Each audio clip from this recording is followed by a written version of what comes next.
लेकिन दुर्भाग्य है मित्रों, इस देश के अंदर मुझे बड़ा कष्ट हुआ। मेरे मन को, मेरे हृदय को बहुत पीड़ा हुई है आज कि इस मध्य प्रदेश के जिम्मेदार व्यक्ति जो मध्य प्रदेश के मुख्यमंत्री रहे हैं, वो पूरी दुनिया के अंदर इंडिया कोविड के नाम से जो उन्होंने शब्द का उपयोग किया है, ये अत्यंत आपत्तिजनक, दुर्भाग्यजनक।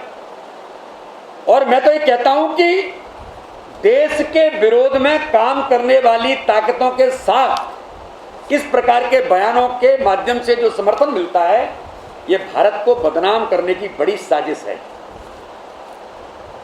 अरे पूरी दुनिया इस बात को जानती है, पूरा दुनिया का एक एक देश जानता है कि चाइना से लेकर के इसके बारे में चर्चा, अमेरिका से लेकर के यूरोप और अन्य देशों के अंदर लोगों ने, इंग्लैंड से क्या क्या बातें इसको लेकर के नहीं हुई है।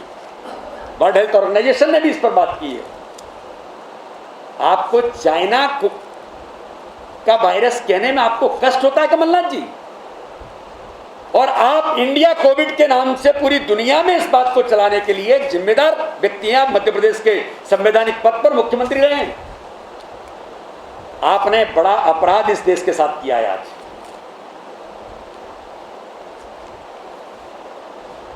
और कमलनाथ जी, मैं पूछना चाहता हूं, मैंने कहा कि मैं आंकड़ा दे सकता हूं कि मेरे कार्यकर्ता बूथ पर, मंडल के अंदर क्या क्या सामाजिक कामों में लोगों की सहायता करने में भारतीय जनता पार्टी के कार्यकर्ता लगे हैं। कमलनाथ जी, आज आपने एक और बड़ा अपराध किया है। आप मुख्यमंत्री हैं, आपकी जिम्मेदारी होती, आप कहते कि कांग्रेस के कार्यकर्ताओं ने पूरे मध्य प्रदेश के अंदर हमने कुछ सेवा के कामों में ये काम किए हैं। सरकारी तंत्र काम कर रहा है, सरकारी लोग काम कर रहे हैं, लोग जी जान पर खेल करके, प्रशासनिक अधिकारी, मैं ये नहीं कहना चाहता हूं कि सारी व्यवस्थाएं बड़ी एकदम ऐसी हैं कि एक्यूरेट हैं। इस महामारी के संकट में कमलनाथ जी, मैं पूछना चाहता हूं, आप मुख्यमंत्री थे, जनवरी में एडवाइजरी जारी हो गई थी, मुख्यमंत्री कब आप हटे हैं? कोविड के बारे में इन्हीं पत्रकार मित्रों ने पूछा था कि केंद्र की एडवाइजरी जारी हो गई, आप क्या तैयारी कर रहे हैं? एक पीपीई किट नहीं थी कमलनाथ जी, एक हॉस्पिटल के बारे में चिंता नहीं की थी, एक बैठक मध्य प्रदेश के श्रीमान कमलनाथ जी आपने नहीं की थी। आप इंदौर के अंदर आईफा अवार्ड करने के लिए यहाँ के अधिकारियों को बुला करके भोपाल के अंदर बैठक कर रहे थे, लेकिन कोविड पर बातचीत नहीं कर रहे थे आप। और आज आप क्या बातें कर रहे हैं? आप झूठ बोल करके जिस प्रकार के समाज को गुमराह करने का प्रयास कर रहे हैं, भय का वातावरण बना रहे हैं। 1 लाख लोग, 1.25 लाख लोग मर गए। अरे किसी भी तंत्र में, किसी भी व्यवस्था पर कुछ विश्वास किया जाता है कमलनाथ जी? आप समाज के अंदर भय का वातावरण बनाना चाहते हैं। यह समाज आपको जानता है किस प्रकार से झूठ बोलते हैं।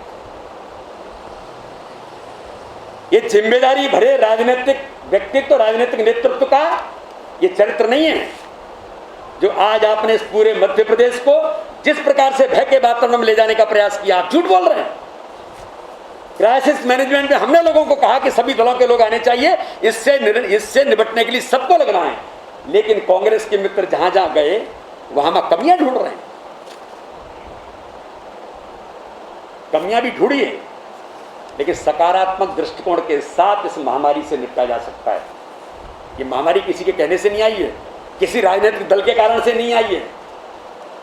इसलिए सरकारें लगातार इसमें जो भूमिका निभा सकती हैं। कई प्रशासनिक अधिकारी चले गए,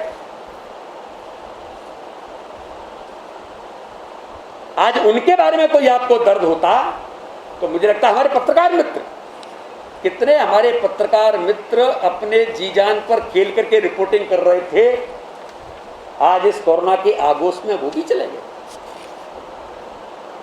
उन सबके प्रति श्रद्धांजलि, बाकी सारी